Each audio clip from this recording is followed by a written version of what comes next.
Hello everyone, আজি মই কণ বিলাহীৰ আচাৰৰ ৰেচিপি এটা লৈ আহিছো আৰু এই আচাৰটো খাবলৈ খুব টেষ্টি হয়। মই এখিনি হৈছে কণ বিলাহী আৰু বিলাহীৰ মই ঠাৰিবিলাক গুছাই ভালদৰে ধুই ৰ'দত একদম ভালদৰে শুকুৱাই লম যাতে পানী একেবাৰে নাথাকে। মনত ৰাখিব যাতে পানী একেবাৰে নাথাকে কাৰণ পানী থাকিলে আচাৰখিনি বেয়া হ'ব। এতিয়া ভালদৰে শুকুৱাৰ পাছত মই কটাৰী এখনেৰে কাটি কাটি এনেদৰে চেপি দিছো যাতে বিলাহীৰ গুটিখিনি ওলাই যায়। আপোনালোকে কিন্তু এটা কথা মনত ৰাখিব যাতে পানী একেবাৰে নাথাকে। বিলাহীখিনি ধুই পেলাই ৰ'দত শুকুৱাই ল'ব গোটাকে। তাৰ পাছত কটাৰীখনৰ আগটোৰে এনেদৰে অলপ অলপ হেঁচি দিব পাৰে বা আপোনালোকে ইচ্ছা কৰিলে দুফাল কৰিও দিব পাৰে।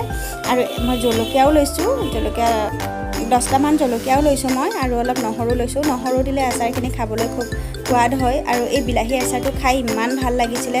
আপোনালোকে এবাৰ এনেদৰে বনাই খাই চাবচোন। মই আজিলৈকে যিমান আচাৰ খাইছোঁ কিন্তু বিলাহী আচাৰটোৰ নিচিনা সোৱাদ একো আচাৰৰেই পোৱা নাই। ইমান সোৱাদ এই বিলাহী আচাৰটো। এতিয়া মই নহৰুখিনিও এনেদৰে কাটি কাটি লৈছোঁ। ইচ্ছা কৰিলে আপোনালোকে নহৰুখিনি পেষ্ট বনাইও ল'ব পাৰে আৰু যদি আপোনালোকে ইচ্ছা কৰে আদাও অলপ দিব পাৰে। মই আদা দিয়া নাই। এতিয়া নিমখ দিছোঁ, যিহেতু আচাৰ বনাম সেইটো কাৰণে নিমখ অলপ সৰহ কৰিয়ে দিছোঁ। এচামুচমান দিছোঁ নিমখ আৰু হালধি দিছোঁ এচামুচ দি এতিয়া আটাইখিনি মই ভালদৰে লৰাই ল'ম চামুচ এখনেৰে। আৰু এইখিনি যদি বেছি চোকা ৰ'দ হয় এদিন ৰ'দত দিলেই হ'ব আৰু যদি ৰ'দটো অলপ কম হয় তেনেহ'লে 2 দিন দিব ৰ'দত দি পেলাই তাৰ পাছতহে মছলা ব্যৱহাৰ কৰিব ইয়াত। কাৰণ এই বিলাহীৰ ভিতৰৰ ৰখাচোন বিলাহীখিনিৰ ভিতৰৰ পৰা যিখিনি পানী আৰু গুটি ওলায় সেইখিনি ৰ'দত দি অলপ শুকুৱাব লাগিব যাতে পানীখিনি শুকাই যায়। এতিয়া মই মছলা লৈছোঁ গোটা জিৰা, আজৱাইন আৰু ক'লা সৰিয়হ লৈছোঁ আধা চামুচ লৈছোঁ চব আৰু লৈছোঁ পাঁচফোৰণ আধা চামুচ, চফ আধা চামুচ এইখিনিয়ে লৈছোঁ মছলা। এইখিনি মই ভালদৰে কেৰাহী এখনত ভাজি ল'ম 2-3 মিনিটমান সময় ভাজি ল'ম। তাৰপাছত এইখিনি পটাত পিচি ল'ম। যিহেতু অলপমান মছলা সেইটো কাৰণে মই মিক্সাৰ গ্ৰাইণ্ডাৰত নামাৰোঁ। মিক্সাৰ গ্ৰাইণ্ডাৰত মাৰিলে বেছি মিহি হৈ যাব। মই বেছি মিহি নকৰোঁ, অলপ হেৰি কৰি ৰাখিম সেইটো কাৰণেই। এইখিনি শুকোৱা হৈ গ'ল ৰ'দত। মই 2 দিন ৰ'দত দিছিলোঁ কাৰণ আমাৰ সেইকেইদিন ৰ'দটো অলপ কম আছিলে সেইটো কাৰণে 2 দিন ৰ'দত দিয়াৰ পাছত দেখিছে নহয় অকণমান শুকাই গৈছে। মোৰ যে আচাৰখিনি বনাই থাকোঁতেই লোভ লাগি গৈছে। ইমান ধুনীয়া হৈছে দেখিবলৈ, আপোনালোকে চাওকচোন বাৰু ইমান টেষ্টি যেন লাগিছে। মই কেৰাহী এখনত সৰিয়হৰ তেল অলপ গৰম হ'বলৈ দিছোঁ আৰু এইখিনি হ'ল মছলাখিনি। মই ইমানখিনি গুড়ি কৰি লৈছোঁ, ইয়াতকৈ বেছি মিহি নকৰোঁ। আৰু এইখিনি মোৰ যিহেতু এপোৱামানহে হ'ব বিলাহী সেইটো কাৰণে মই গোটেইখিনিও নিদিওঁ, অলপমানহে দিম মই গুড়ি মছলাটো।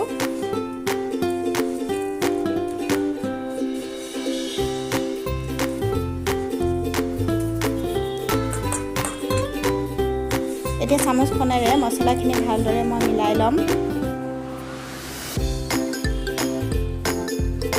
আৰু এতিয়া মই ইয়াতে ভিনেগাৰ দিম অলপ।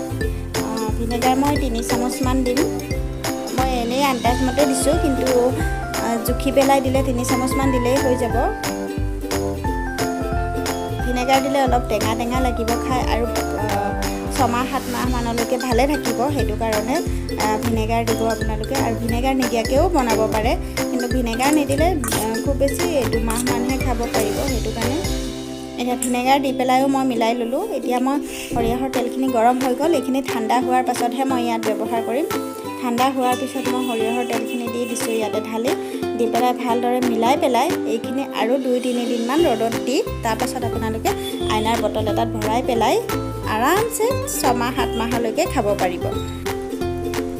আৰু মনত ৰাখিব এই বিলাহী আচাৰটো যেতিয়া আপোনালোকে বটলৰ পৰা উলিয়াব তেতিয়া শুকান চামুচেৰেহে উলিয়াব, ভিজা চামুচেৰে নুলিয়াব কাৰণ ভিজা চামুচ লগালে আচাৰখিনি বেয়া হৈ যাব।